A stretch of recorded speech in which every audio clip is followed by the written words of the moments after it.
He slowly moves the rope toward the wolf, then loops it around her mouth. Now she can't bite. The boy takes her away, but even though he's starving, he doesn't kill her. He carries her to the river and cleans her wound. That night, the boy and the wolf rest in a cave. The next morning, when he wakes up, he finds the wolf staring straight at him. The boy doesn't think much of it. He goes out to gather herbs while he treats his own wound. The wolf starts pulling the rope off with her front paws. She bares her teeth at him, but the boy slowly approaches with water. He speaks to her in words she can't understand.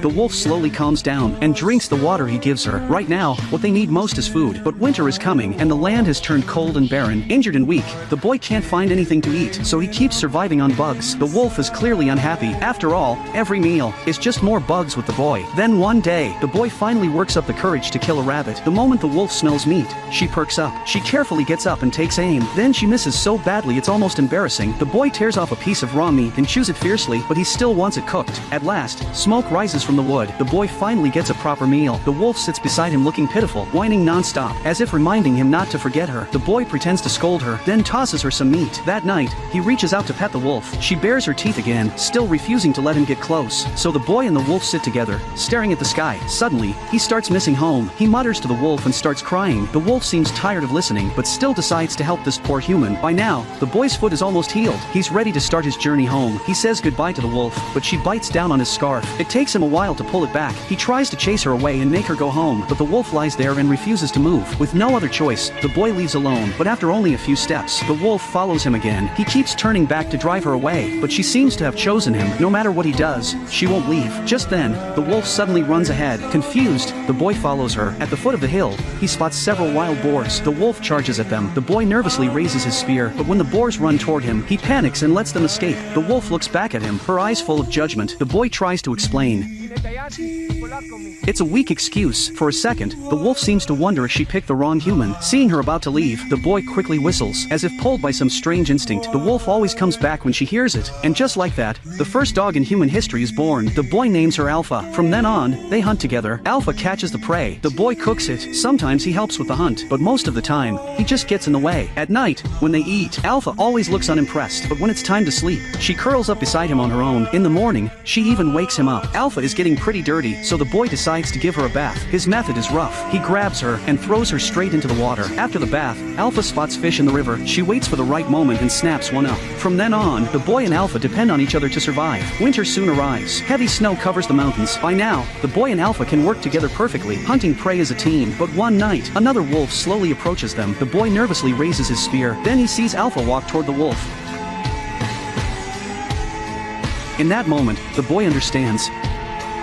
He lets Alpha go, but every night after that, he can't stop thinking about her. He tosses and turns, unable to sleep. One day, the boy travels through heavy snow and accidentally falls into a frozen lake. The current drags him under the ice. He pounds desperately against the surface. Just then, a wolf appears. It's Alpha. She has come back. She leaps at the ice, trying to break it, but it doesn't work. Luckily, the dagger on the boy's body helps him crack through the ice. He crawls out, shaking from the cold. Forcing his frozen body to move, he starts a fire. He strips off his wet clothes and holds Alpha tight, but the storm keeps getting worse. They have no choice but to keep moving. Then the boy suddenly sees someone sitting nearby. Excited, he runs over to ask for help, but the man sits frozen in place, his face covered in frost. He's already dead. The boy can only search the shelter for food. The mountains are sealed by snow. They haven't eaten in days. Even worse, the boy is getting sick. He takes the bow and arrows he finds and keeps going, but after only a few steps, wild dogs spot them. These beasts are vicious. The boy takes Alpha and hides in a cave. They watch the entrance nervously. The dogs don't find them, but a greater danger is closing in. Deep inside the cave, a beast slowly emerges. This prehistoric predator is brutal. It suddenly lunges at the boy. Alpha rushes out and fights it head-on. She is no match for the beast, but again and again, she risks her life to protect him. At the critical moment, the boy grabs his bow.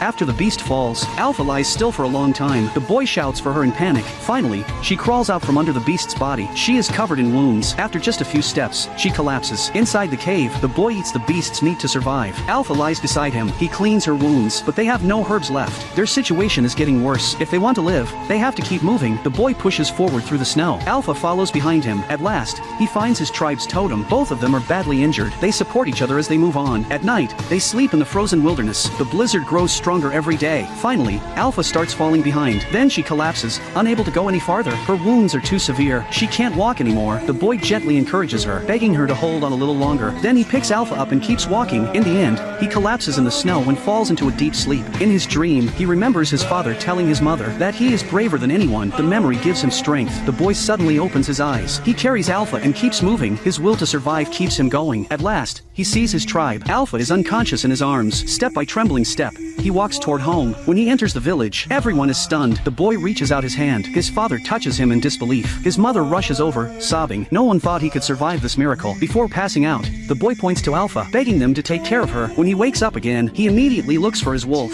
Alpha lies beside him, still weak and exhausted. The tribe shaman touches her belly, as if sensing something. A moment later, she pulls a wolf pup from beneath Alpha. It turns out Alpha was pregnant when she fought that beast. The boy gently comforts her, amazed by her courage. Not long after, Alpha's pups grow up. They grow up in the tribe and stay by the boy's side with Alpha. From that time on, whenever the men of the tribe go hunting, a wolf goes with them. They become the strongest prehistoric tribe.